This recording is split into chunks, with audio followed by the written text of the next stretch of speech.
여러분, 믿으시겠어요? 한국 경주에서 세계가 숨을 죽였습니다. 에이펙 정상회에 21개 경제권 지도자들이 한자리에 모인 역사적 순간. 단순한 기술 발표가 세계 질서를 흔드는 사건으로 바뀌었습니다. 한국 기술 없이는 AI 협력도 멈춘다? 한 탈북 출신 연구자가 과거와 마주하고 단순한 연구자가 아닌 미래를 바꾸는 다리가 되기로 결심한 5일간의 이야기.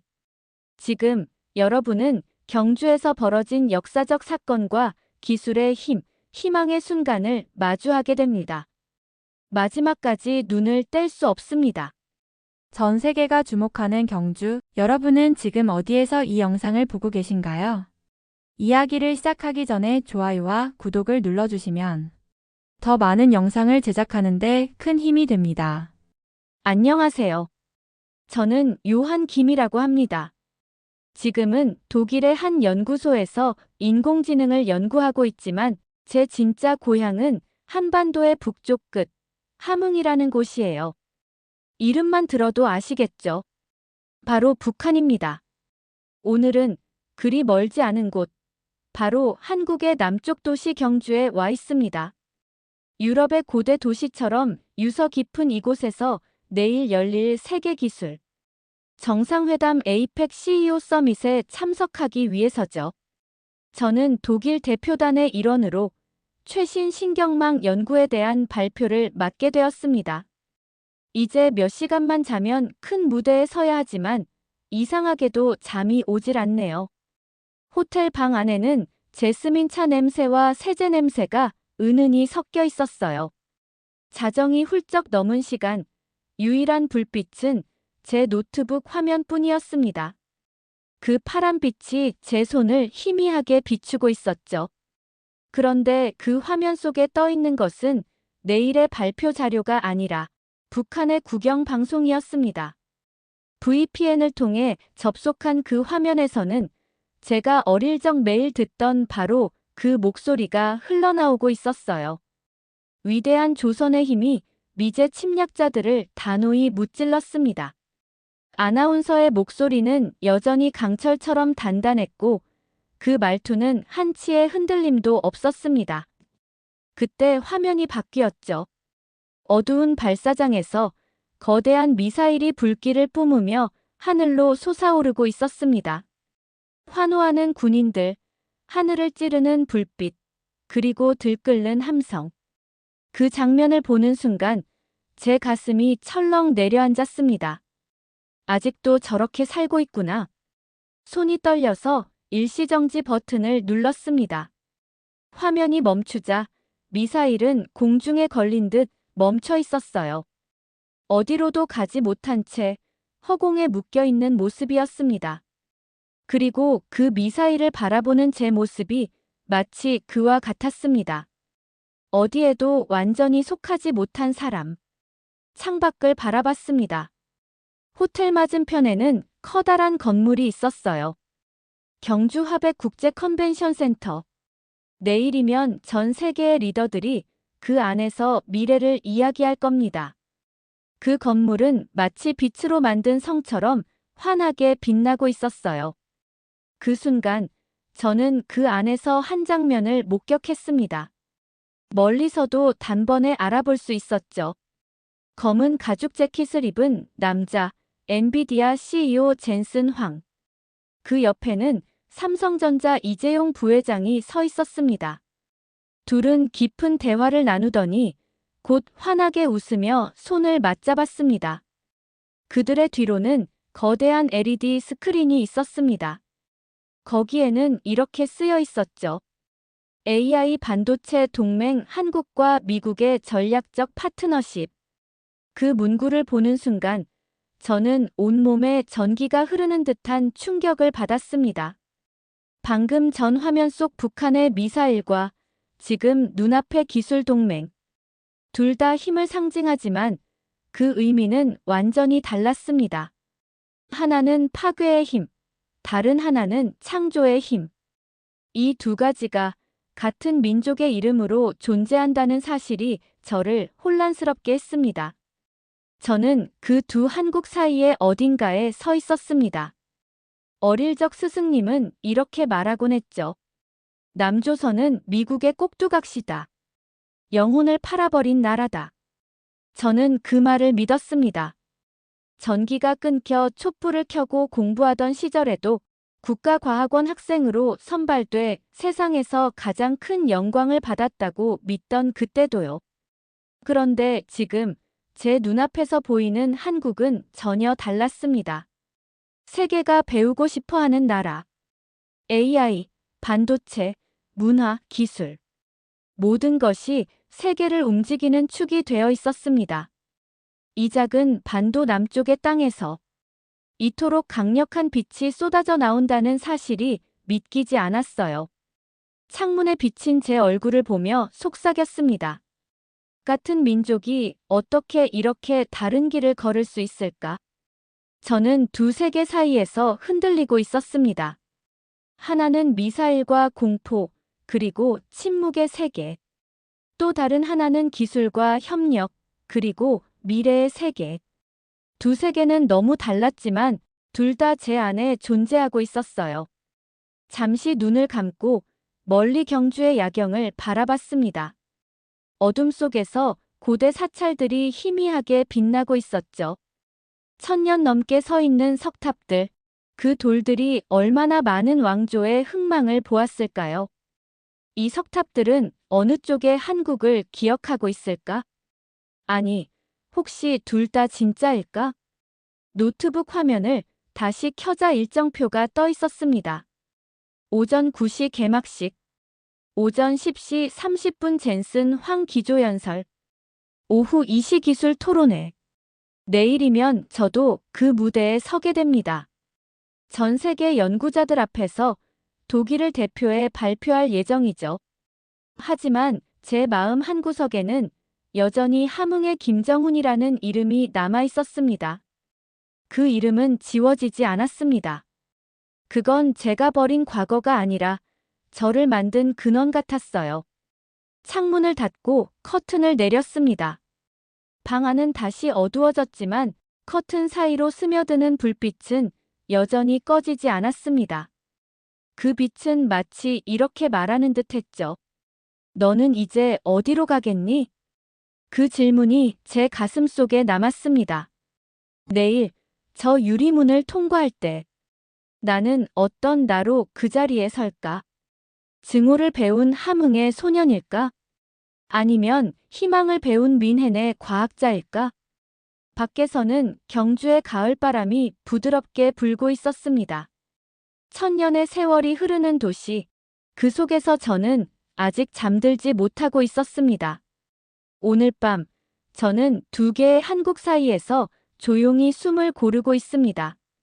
그리고 어쩌면 내일 아침 그 답을 찾게 될지도 모르겠습니다. 밤새 창문을 열어둔 탓일까요?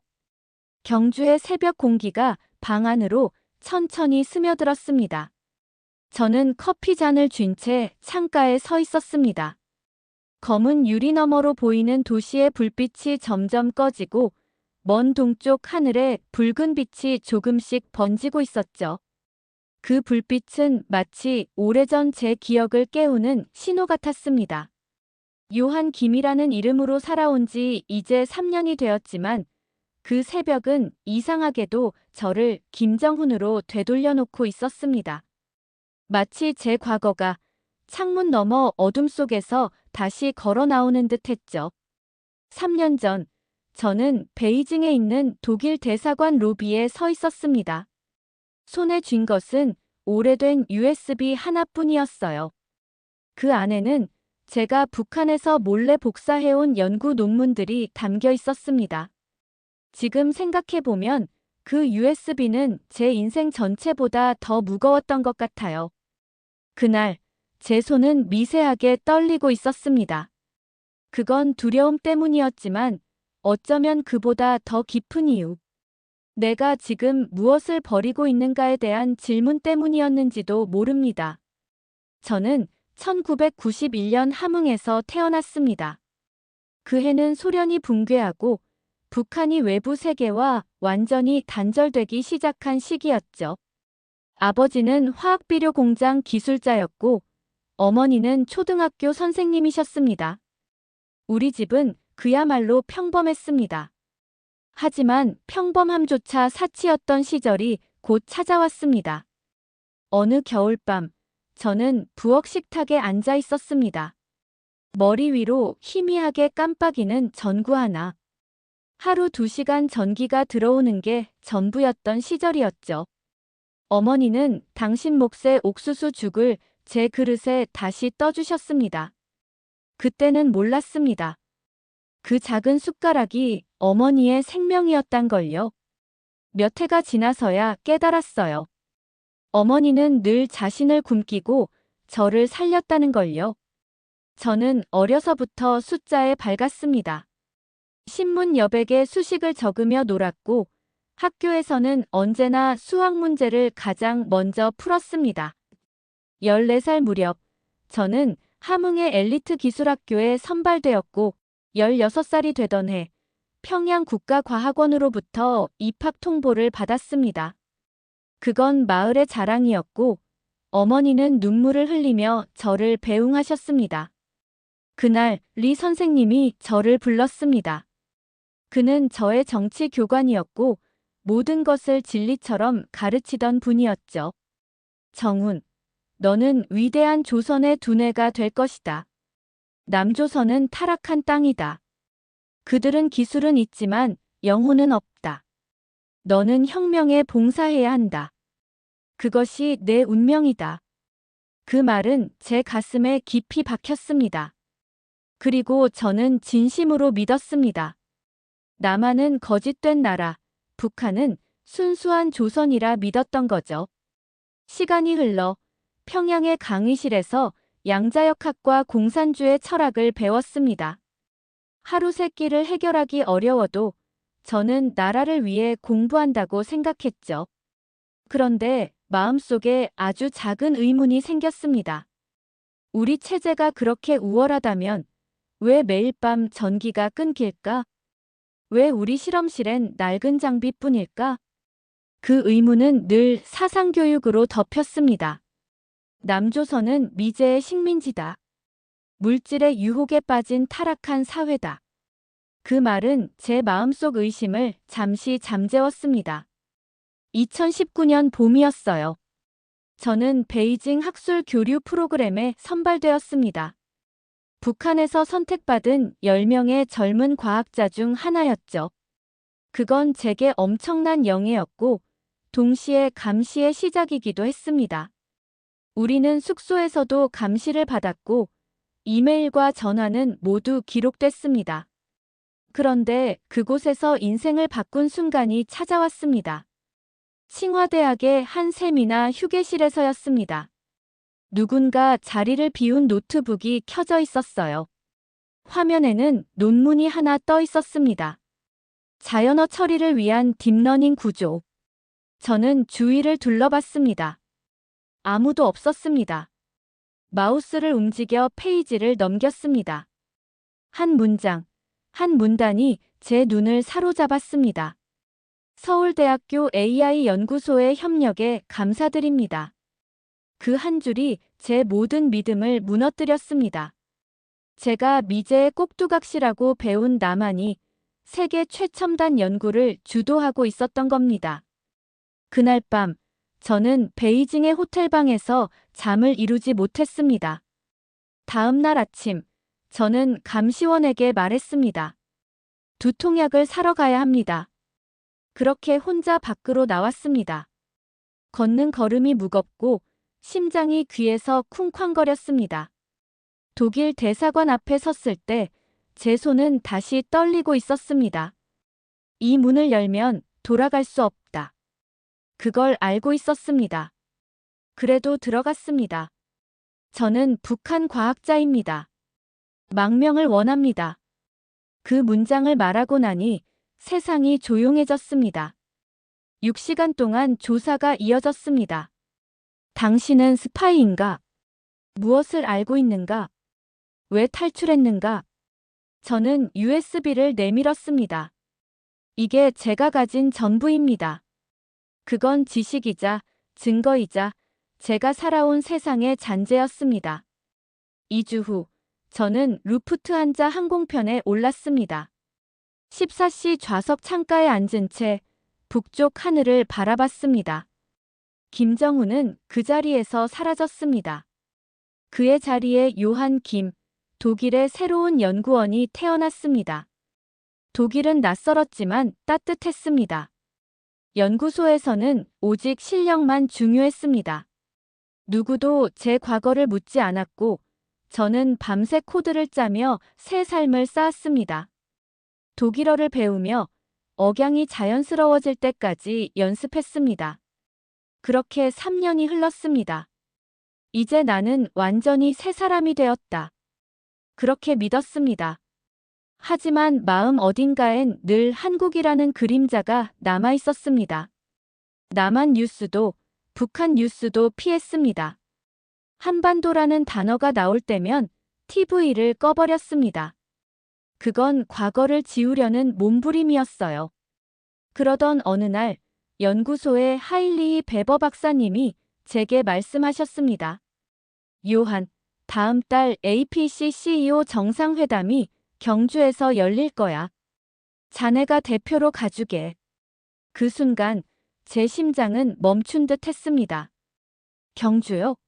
남한이. 그 경주입니까? 박사님은 미소를 지으며 말했죠. 그래, 자네의 조국이지 않나? 이제 그곳을 직접 보고 오게. 도망치지 말고. 그날 밤, 저는 초청장을 들고 앉아 있었습니다. 손끝이 떨렸습니다. 그 한 장의 종이가 제 삶 전체를 흔들고 있었거든요. 도망치기를 멈추고 직접 보는 게 어떨까? 박사님의 그 말이 계속 귓가를 맴돌았습니다. 만약 간다면 나는 무엇을 보게 될까? 내가 배운 대로 타락한 사회일까? 아니면 전혀 다른 한국일까? 저는 천천히 이메일을 열었습니다. 그리고 짧은 문장을 썼습니다. 경주 초청을 수락합니다. 전송 버튼을 누르는 순간 제 안에 무언가가 끊어졌습니다. 숨겨왔던 과거, 눌러왔던 기억, 그 모든 게 떠올랐습니다. 이제는 더 이상 피할 수 없었습니다. 그로부터 한 달 뒤, 저는 경주에 도착했습니다. 그리고 지금 그 호텔 창가에 서 있습니다. 어쩌면 내일 그 답을 얻게 될지도 모릅니다. 내가 떠나온 땅, 그리고 다시 마주한 조국. 그 사이에서 진짜 나의 자리를 찾아야 하니까요. 그날 학회장은 말 그대로 거대한 바다 같았습니다. 3,000명 가까운 사람들이 자리를 가득 메우고 숨소리조차 전류처럼 느껴질 만큼 공기가 팽팽했죠. 무대는 밝게 빛나고 사람들의 시선은 한 곳으로 모여 있었습니다. 저는 독일 대표단 사이에 앉아 있었지만 그 자리의 모든 공기와 에너지가 제 몸을 감싸고 있었습니다. 왼쪽엔 베버 박사님이 메모를 들여다보고 있었고 오른쪽엔 베를린 공대의 슈나이더 박사님이 빠르게 노트북을 두드리고 있었죠. 그런데 저는 그 어떤 글자에도 집중할 수가 없었습니다. 마치 보이지 않는 무언가가 다가오고 있다는 예감 때문이었죠. 그건 단순한 기대감이 아니라 시대가 바뀌는 순간을 곧 목격하게 될 것 같은 필연이었습니다. 잠시 후 조명이 꺼지고 정적이 내려앉았습니다. 3,000명이 동시에 숨을 죽이는 순간 그가 무대로 걸어 나왔습니다. 엔비디아의 젠슨 황. 검은 가죽 재킷, 자신감 있는 걸음, 그리고 세상을 바꿀 줄 아는 사람의 눈빛. 그가 등장하자 공기가 한층 더 무거워졌습니다. 그는 프롬프터도 원고도 없이 무대 중앙에 섰습니다. 그리고 단 한 문장으로 모든 시선을 붙잡았습니다. 좋은 아침입니다. 미래에 대해 이야기해봅시다. 그 목소리는 단순한 인사였지만 이상하게 가슴을 울렸습니다. 그는 차분히 말을 이었습니다. GPU, AI, 그리고 세상을 움직이는 기술들. 하지만 그가 입을 열자 모든 사람의 표정이 바뀌었습니다. AI의 진짜 열쇠는 연산 능력이 아닙니다. 바로 메모리입니다. 고대 역폭 메모리, HBM이죠. 순간 대형 스크린에 반도체 칩의 단면이 비쳤습니다. 그 정밀한 구조는 마치 눈에 보이지 않는 도시 같았습니다. 그는 천천히 말을 이어갔죠. 이 메모리가 없으면 아무리 빠른 GPU도 제자리 걸음일 뿐입니다. AI의 뇌가 아무리 뛰어나도 기억을 불러오지 못하면 아무 일도 할 수 없죠. 그의 말이 끝나자 화면이 전환되었습니다. 삼성의 화성 반도체 공장, 그리고 SK 하이닉스의 이천 캠퍼스. 전 세계가 주목하는 바로 그 이름들이었습니다. 이걸 대량 생산할 수 있는 나라는 단 하나뿐입니다. 전 세계 AI가 의존하는 메모리를 만들 수 있는 나라는 단 한 나라 대한민국입니다. 순간 터질 듯한 박수가 홀을 흔들었습니다. 정중한 박수가 아니라 거대한 파도 같았죠. 모두가 그 한마디가 갖는 의미를 깨달은 겁니다. AI 시대의 심장이 한국에 있다는 사실을요. 기자석은 난리가 났습니다. 카메라 플래시가 번쩍이고 실시간 뉴스 헤드라인이 쏟아졌죠. 한국, AI 시대의 메모리 강국 CNN. AI의 미래는 한국 메모리 위에서 돌아간다 블룸버그. 그 순간 저는 이상한 감정에 휩싸였습니다. 내가 연구한 모든 인공지능 모델, 논문, 계산. 그 모든 것은 한국산 메모리 위에서 작동하고 있었던 겁니다. 제가 평생 멸시하라고 배운 바로 그 나라의 기술로요. 황 대표의 발표가 끝나자 연단에 또 한 명이 올랐습니다. SK그룹의 최태원 회장이었죠. 그는 차분히 그러나 확신에 찬 목소리로 말을 이었습니다. 1000년 전 이곳 신라는 동서 문명의 길 실크로드의 중심이었습니다. 오늘날 우리는 또 하나의 길을 만들었습니다. 데이터와 실리콘의 길, AI 로드입니다. 그리고 그 중심에는 다시 한국이 서 있습니다. 그의 말이 이어질수록 사람들의 표정이 바뀌었습니다. 한국의 기술력과 역사, 그리고 그 연결의 의미를 깨닫기 시작한 거죠. 그는 이렇게 말했습니다. AI 로드는 서울을 지나갑니다. 우리 공장을 지나고 우리 엔지니어의 손을 거쳐 전 세계로 퍼져나가죠. 한국이 없으면 AI는 움직이지 못합니다. 그렇다고 이건 지배의 길이 아닙니다. 협력의 길이죠. 실크로드처럼 함께할 때만 열리는 길입니다. 홀 안이 또 한 번 커다란 박수로 뒤덮였습니다. 미국인, 중국인, 유럽인 모두가 한 방향을 바라보고 있었습니다. 그들의 시선 속엔 존경과 놀라움이 섞여 있었죠. 그때 베버 박사님이 제게 속삭였습니다. 이건 단순한 기술의 문제가 아니야. 전략이야. 누구도 위협하지 않으면서 세상을 중심에서 움직이는 전략. 한국이 그걸 해내고 있어. 저는 대답하지 못했습니다. 그 말이 가슴에 깊이 꽂혔거든요. 북쪽에서 제가 배운 모든 것 그건 철저한 거짓이었습니다. 남한은 약하지 않았고 미국의 그림자도 아니었습니다. 그들은 세계의 중심에 조용히 그러나 단단하게 서 있었습니다. 자력갱생이 강하다고 배웠던 그 말이 머릿속을 맴돌았습니다. 하지만 지금 보니 진짜 강함은 함께할 줄 아는 힘이었습니다. 배우고 받아들이고 끝내 자신만의 길을 만들어낸 힘. 그게 한국이 가진 진짜 힘이었죠. 무대에서는 여전히 다음 세션이 이어지고 있었습니다. 인텔, 퀄컴, TSMC의 임원들이 차례로 올라와 말했습니다. 하지만 내용은 모두 같았어요. 한국 메모리는 대체 불가능하다. 한국 없이 AI는 움직이지 않는다. 그 말이 들릴 때마다 제 안에서 무언가 무너져 내렸습니다. 제가 믿어왔던 세계가 소리 없이 흔들리고 있었죠. 리 선생님이 말했던 남조선의 부패, 그건 현실이 아니라 체제의 필요에 의해 만들어진 이야기였던 겁니다. 그리고 그 순간 아주 조용히 제 안에서 어떤 결심이 태어났습니다. 진실을 본 사람으로서 다시 돌아갈 수는 없겠구나. 내가 믿어온 세계가 무너진 지금 새로운 나를 찾아야겠구나. 그런 생각이 들었죠. 점심시간이 되어 사람들이 하나둘 자리를 떠났습니다. 베버 박사님이 제 어깨를 두드렸습니다. 요한, 괜찮나? 얼굴이 좀 하얘. 괜찮습니다. 그냥 생각이 좀 많아서요. 그는 웃으며 말했죠. 그럴만도 하지. 오늘은 역사를 본 날이니까. 홀 밖으로 걸어 나오는 사람들 사이에서 저는 문득 하늘을 올려다봤습니다. 가을의 경주 하늘은 맑고 푸르렀습니다. 1000년 전 신라의 별을 보던 사람들도 이런 하늘을 올려다봤겠죠. 그리고 저는 생각했습니다.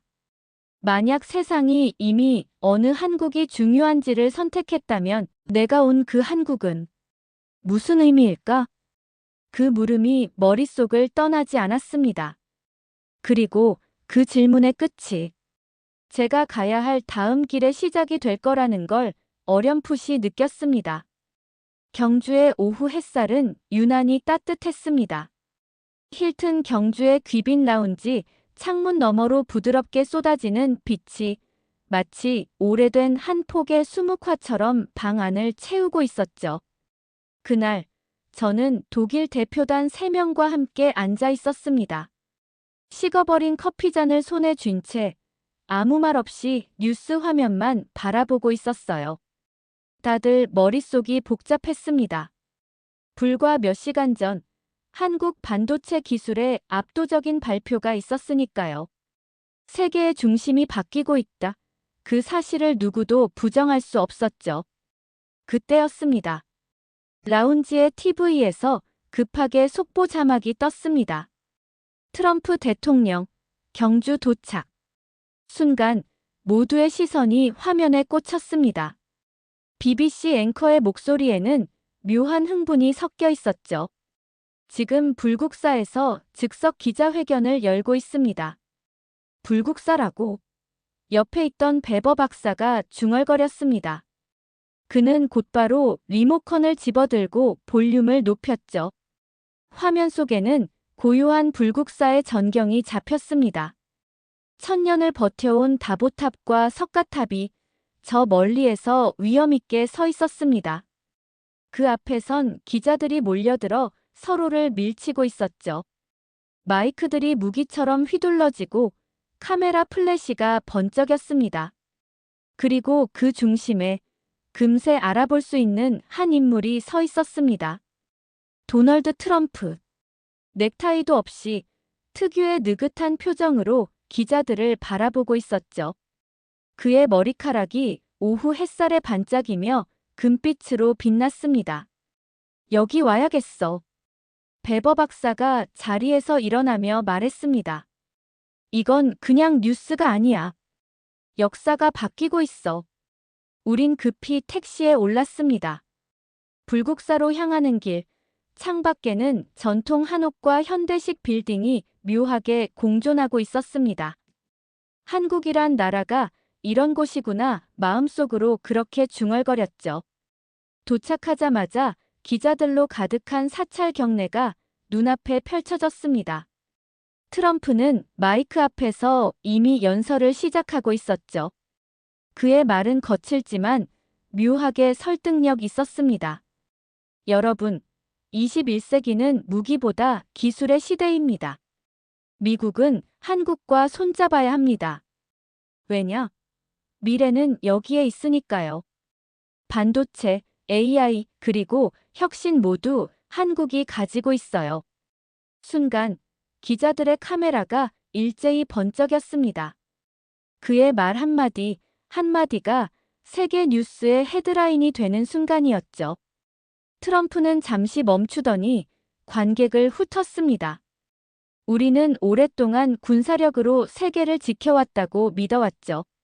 하지만 이제는 아닙니다. 진짜 힘은 기술에 있습니다. 그 중심이 바로 한국이에요. 그 말에 베버 박사가 제 옆구리를 살짝 찔렀습니다. 이거 봐. 그가 방금 지정하게 중심이 한국이라고 말한 거야. 전 고개를 끄덕였습니다. 고대 사찰 앞에서 세계의 패러다임이 바뀌고 있었죠. 군사력이 아닌 기술력을 중심으로. 그리고 그 기술의 심장이 한국이라니 이 얼마나 역설적인 장면입니까? 트럼프는 마지막으로 한복을 걸쳤습니다. 겉으로 보기엔 조금 어색했지만 그는 특유의 제스처로 군중을 향해 엄지를 치켜 세웠죠. 아름다운 나라, 똑똑한 사람들. 미국은 한국과 함께 갑니다. 순간 사찰 마당에 환호와 박수 소리가 울려 퍼졌습니다. 그리고 그가 떠난 뒤 남은 것은 묘한 정적과 무언가 바뀌었다는 느낌이었습니다. 그때 제 휴대폰이 진동했습니다. APC 코디네이터의 초대 메시지였습니다. 오늘 밤 경주시민회관 문화 리셉션. 시진핑 주석 참석. 베버 박사가 웃으며 말했습니다. 트럼프에 이어 시진핑이라니 오늘 경주가 세계의 수도가 됐군. 그날 밤 시민회관 대연회장은 말 그대로 세기의 만찬이었습니다. 천장에는 금빛 샹들리에가 빛났고 벽면에는 신라시대 벽화가 그려져 있었습니다.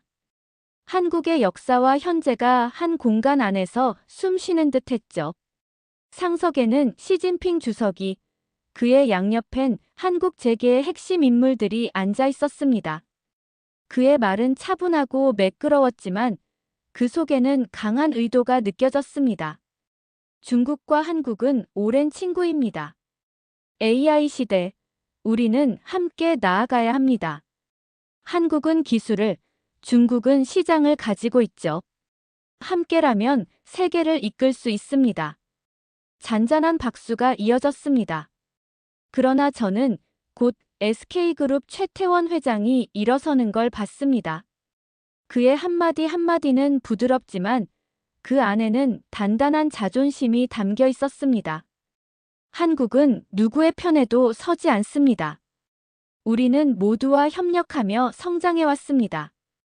그 개방성이 바로 한국의 힘입니다. 그 말에 베버 박사가 다시 속삭였습니다. 봐, 한국은 이제 어느 편도 고르지 않아. 세계가 한국을 중심으로 돌고 있잖아. 정말 그랬습니다.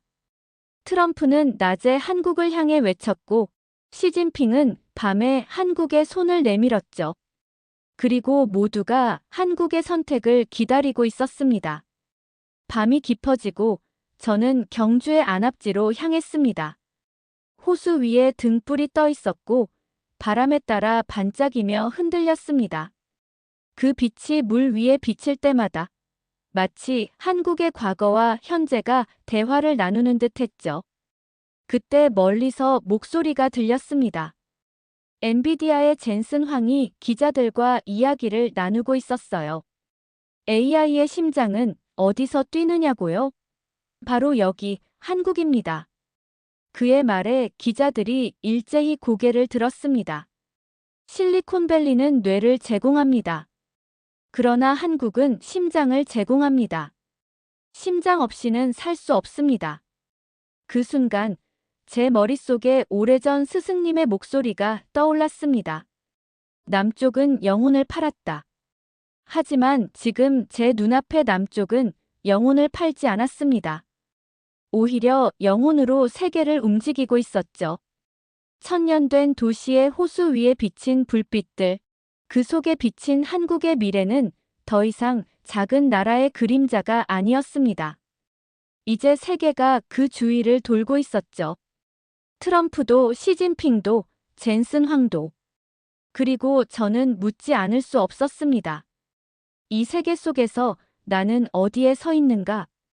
그 질문은 마치 호수 위로 반짝이는 등불처럼 제 마음속에 오래도록 남아 있었습니다. 새벽 2시 47분. 호텔방의 시계가 멈춘 듯 고요했습니다. 잠이 오지 않았습니다. 천장을 바라보며 지난 이틀 동안의 일들이 계속 머릿속을 맴돌았어요. 경주의 깊은 밤, 멀리서 들려오는 자동차 소리, 냉난방기의 윙윙거림, 복도 끝에서 들리는 발자국 소리까지 모든 소리가 제 안의 생각을 더 깨우는 듯 했습니다. 그 순간 저는 깨달았어요. 이틀 동안 봤던 모든 장면들이 젠슨 황의 선언, 시진핑의 외교 전략, 트럼프의 기자회견 전부 하나의 사실로 이어지고 있었어요. 온 세계가 지금 한국을 중심으로 다시 움직이고 있다는 사실이었습니다. 제가 평생 믿어왔던 세계관이 흔들리고 있었어요. 결국 잠을 포기하고 책상 앞으로 앉았습니다. 노트북을 열자 푸른 빛이 어둠 속에서 방을 가득 채웠어요. 그 빛 속에서 제 손가락은 망설임 없이 연구 폴더를 클릭했습니다. 거기에는 제 지난 3년의 모든 것이 들어있었죠. 탈북 후 독일로 건너와 제 삶을 다시 세운 증거들. 수십 개의 프로젝트, 수백 개의 파일. 제 이름을 학계에 알린 논문들, 알고리즘, 코드들. 그런데 한 파일을 열자 이상한 감정이 밀려왔습니다. 논문 하단의 작은 글씨 하나가 제 시선을 멈추게 했어요. 하드웨어 SK 하이닉스 HBM3, 삼성 3나노 EUV 공정, 한국산 메모리 인터페이스. 순간 심장이 얼어붙었습니다. 제가 발표한 모든 연구, 세계적인 찬사를 받은 모든 논문, 그 모든 것들이 전부 나만의 기술 위에서 돌아가고 있었던 겁니다. 하나 더, 또 하나의 파일을 열었습니다. 그 안에서도 마찬가지였어요. 한국산 메모리 칩 사용, 삼성 반도체 기반 실험, SK 하이닉스 테스트 환경. 그 순간 깨달음이 칼날처럼 가슴을 스쳤습니다. 제가 새롭게 쌓아 올린 모든 성공, 새로운 이름으로 세운 제 인생의 기초가 제가 한때 적이라 믿었던 나라의 기술 위에 세워져 있었다는 사실. 손이 떨렸습니다. 이건 두려움도 분노도 아닌 존재가 흔들리는 느낌이었어요. 마치 제 발 아래 있던 땅이 모래처럼 흩어지는 것 같았습니다. 빈 문서를 열었어요. 코드를 쓰려던 손가락이 멈추더니 대신 이렇게 타이핑하기 시작했어요. 나라를 강하게 만드는 건 무엇인가? 저는 배웠습니다. 핵무기, 미사일, 자력갱생. 세상을 위협해야만 인정받는다고 믿었죠. 그런데 지금 여기 한국의 경주에서 저는 완전히 다른 답을 보았습니다. 진짜 힘은 파괴가 아니라 연결이었습니다.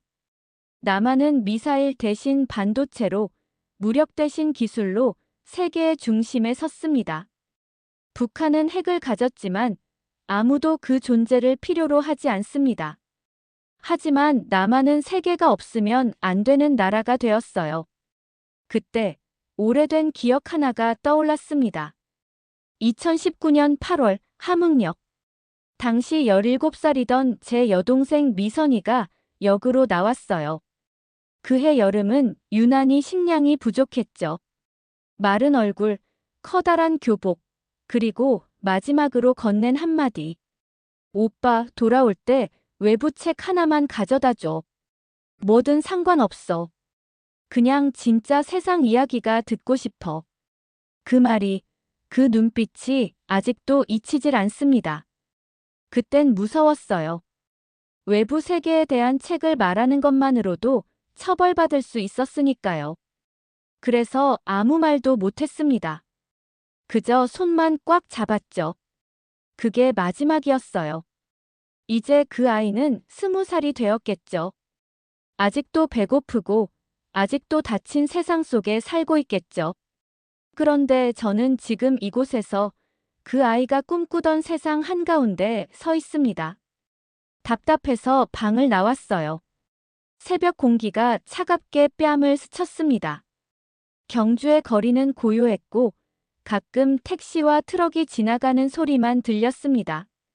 그렇게 걷다 보니 자율주행 버스가 제 앞을 지나가더군요. 운전자는 없었습니다. AI와 센서가 그리고 한국의 반도체가 그 버스를 움직이고 있었어요. 조용히 완벽하게요. 그 모습은 단순히 기술이 아니라 철학이었습니다. 이 나라는 두려움이 아닌 신뢰, 고립이 아닌 연결 위에 서 있었어요. 걷고 또 걷다 보니 불국사에 도착했습니다. 태양이 막 동쪽 산을 넘기 시작했죠.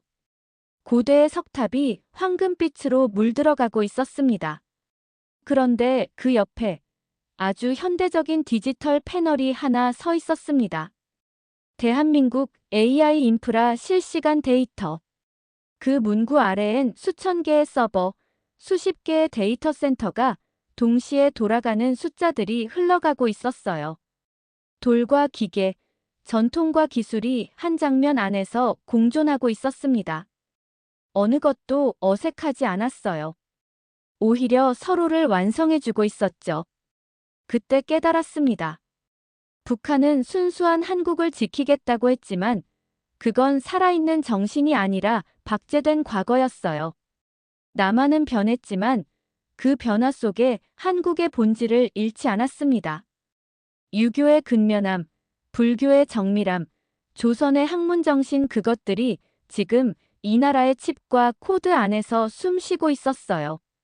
진짜 한국다움은 과거에 머무는 게 아니라 변화를 통해 살아남는 것이었습니다. 태양이 완전히 떠올랐습니다. 사찰의 지붕이, 석탑이, 디지털 패널의 화면이 모두 같은 빛으로 물들었죠. 승려들이 예불을 준비하고 젊은 프로그래머들이 카페에서 코드를 짜고 데이터는 발밑의 광 케이블을 따라 흐르고 있었습니다. 과거와 현재가, 전통과 미래가 한 장면에 존재하고 있었어요. 그 순간 저는 깨달았습니다. 제가 배운 모든 거짓말은 이 장면을 보지 못하게 막기 위해 만들어졌던 거예요. 나만이 약하다는 선전은 사실 나만의 강함이 북한의 실패를 증명하기 때문이었습니다. 이제 더 이상 숨을 수 없겠다고 생각했습니다. 내일 저는 무대 위에서 발표를 해야 합니다. 신경망 최적화, 알고리즘, 그리고 제가 이룬 결과들을 이야기하겠죠. 그리고 말할 겁니다. 제 모든 연구가 한국 기술 위에서 가능했다고요. 그건 정치적 발언이 아닙니다. 진실이니까요. 제가 증오하라 배웠던 나라의 토대 위에서 저는 제 인생을 다시 세웠습니다. 그리고 이제 그 사실을 부정하지 않으려 합니다. 호텔로 돌아가는 길, 아침에 햇살이 도시를 덮었습니다. 사람들이 하루를 시작하고 있었어요. 어제까지 보지 못했던 삶의 온기가 느껴졌습니다. 그리고 제 안의 균열이 서서히 다른 형태로 변해가고 있었습니다. 이제 그 균열은 무너지는 틈이 아니라 빛이 들어오는 틈이 되고 있었어요. 경주의 마지막 아침이 밝았습니다. 유리창 너머로 차가운 11월 햇살이 스며들었습니다. 숨을 내쉴 때마다 하얀 입김이 피어올랐습니다. 도시 전체가 고요하면서도 긴장된 활기로 가득했습니다. 오늘은 정상회담의 마지막 날이었습니다. 세계의 눈이 이곳에 모여 있었습니다. 컨벤션 센터로 향하는 길, 저는 따뜻한 커피 한 잔을 들고 걸었습니다. 기자들, 대표단, 보안 요원들 모두가 바쁘게 움직이고 있었습니다. 저는 2시간 뒤 열릴 기술 패널에서 발표를 맡고 있었습니다. 슬라이드도 원고도 완벽했습니다. 하지만 마음 한구석은 이상하게 조용하지 않았습니다. 어쩌면 지난 3주간 준비한 발표가 이제는 더 이상 제가 하고 싶은 말이 아니게 된 것 같았습니다. 베버 박사님께서 제 옆자리에 앉으셨습니다. 피곤해 보이셨지만 눈빛은 여전히 날카로웠습니다. 오늘이 큰 날이군요. 자네 발표가 9시고 오후에는 경주 선언 서명식이 있다고 하네요. 인류가 새로운 협력 체계로 나아가는 역사적인 순간이죠. 저는 고개를 끄덕였습니다. 하지만 머릿속은 이미 다른 방향으로 달리고 있었습니다. 연단에 올라서 노트북을 연결하고 첫 슬라이드를 띄웠습니다.